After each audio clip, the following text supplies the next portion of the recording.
It's Insomniac, and today we're looking at the brand new Timex Navi XL.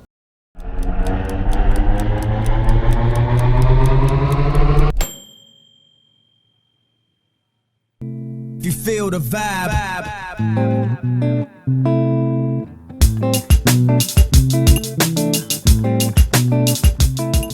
Okay, so the new Timex Navi XL. Timex has really been rolling out some, I think they're trying to really change their brand perception. Not like this year, they've been kind of working on this for a while now, but from like Walgreens kind of cheap digital watch to, wow, we make nice stuff for good money. And that's where I'm hoping this is gonna go, because it is a cool looking watch. If you're new to this channel, please make sure that you subscribe right now. Hit the notification bell so you know when I come out with new reviews. I have 5 watches sitting right there off camera that are all pretty cool that are coming up for review soon, so you're not going to want to miss those reviews. Also, big shout out to Rosemary Designs NJ Instagram. I'll put it here on screen. That is who acquired this watch for the review, so really cool. And that's it. Nobody likes when I talk too much. I noticed that you all in the analytics just skip the beginnings of these videos. Anyway, so let's just get right into it. The case on the Navi XL is a perfect mix of great quality and super generic.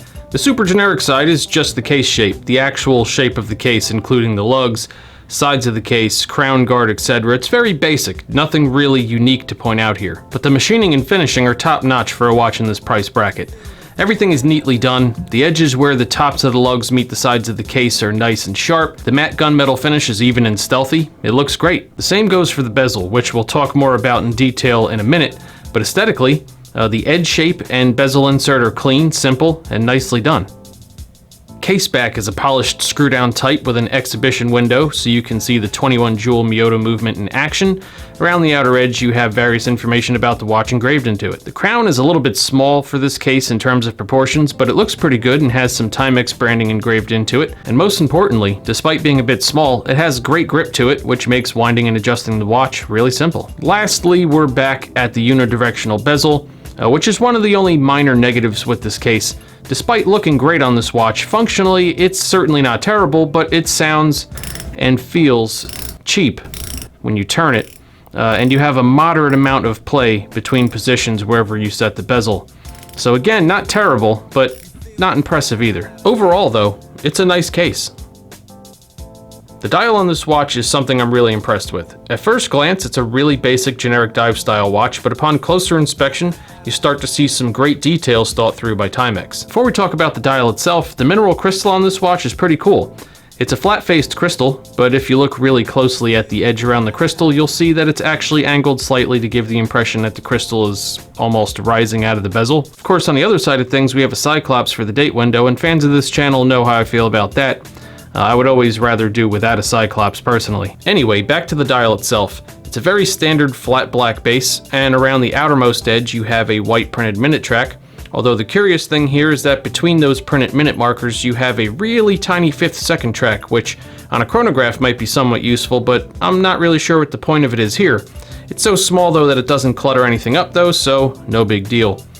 Below that track you have the hour markers, which have a decent thickness to them, a nice black chrome-like polished border, and all of the markers and hands are filled with this cream-colored, almost vintage-style Lume filling, which I think looks excellent against the black. I also appreciate the markers for the quarter hours being separate from the standard circular markers for everything else, so you can easily tell the dial position in low light situations, with a large triangular marker at 12, rectangular markers at 6 and 9, and a partial rectangular marker at 3 right next to the date window.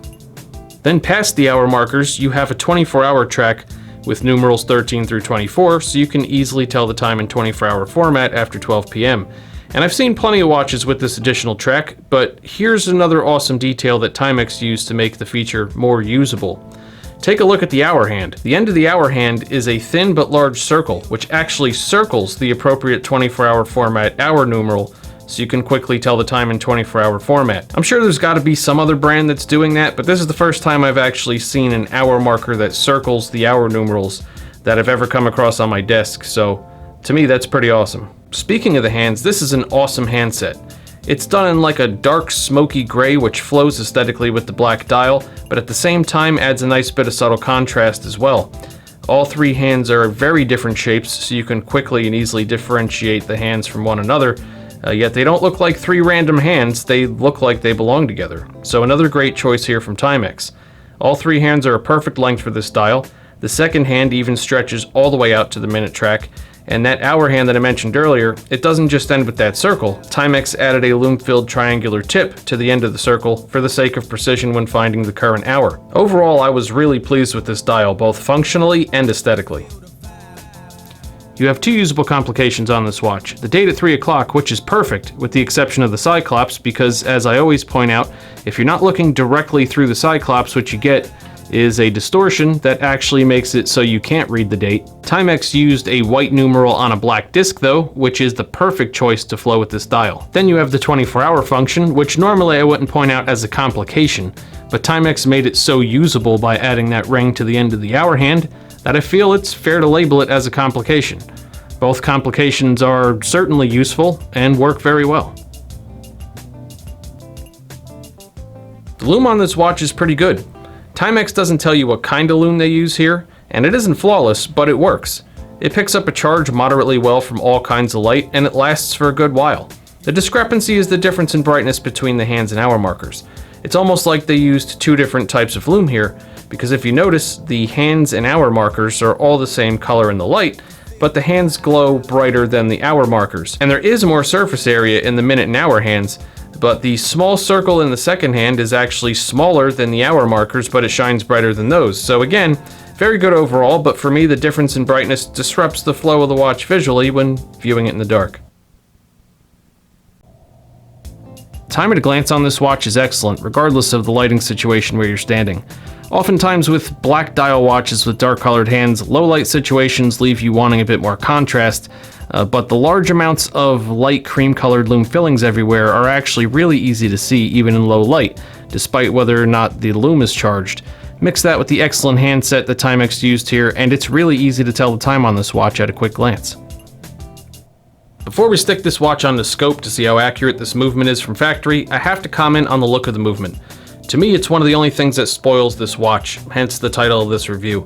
Although Miyota movements tend to be reliable, this isn't the first time I've come across a Miyota movement that looks defective. And slow down in the comments section, I didn't say the movement was defective, I said looks defective. Depending on the angle at which you hold the watch, regardless of whether or not you're dead still, the second hand freezes and stutters in certain areas of the sweep, making the movement look cheap, which honestly drives me crazy. It's also worth mentioning that Timex doesn't even tell you this is a Miyota movement anywhere online. I had to find that out from the tiny engraving on the rotor.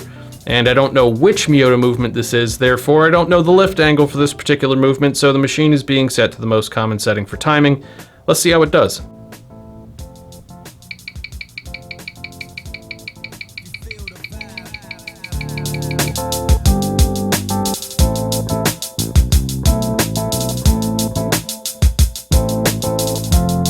You feel the vibe.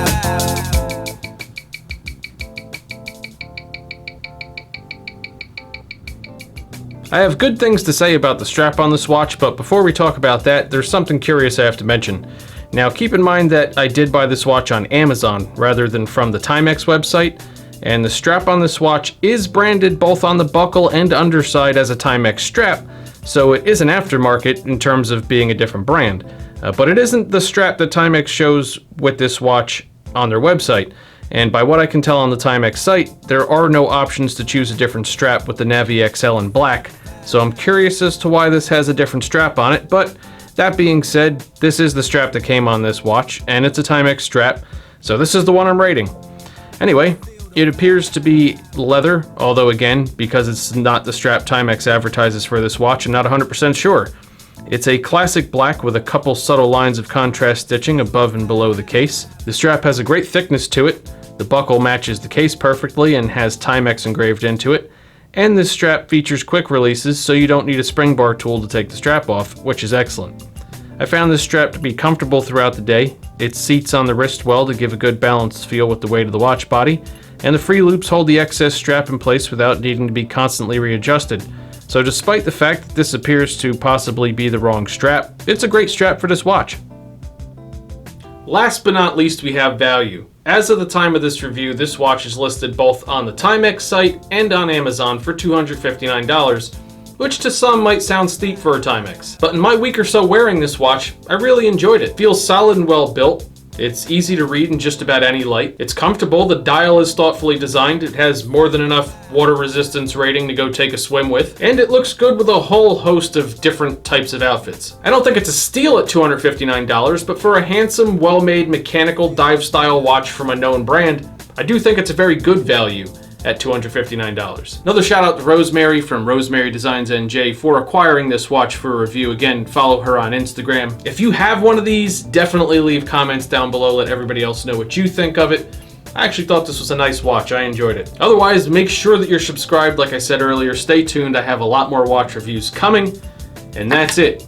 I'll see you all next time.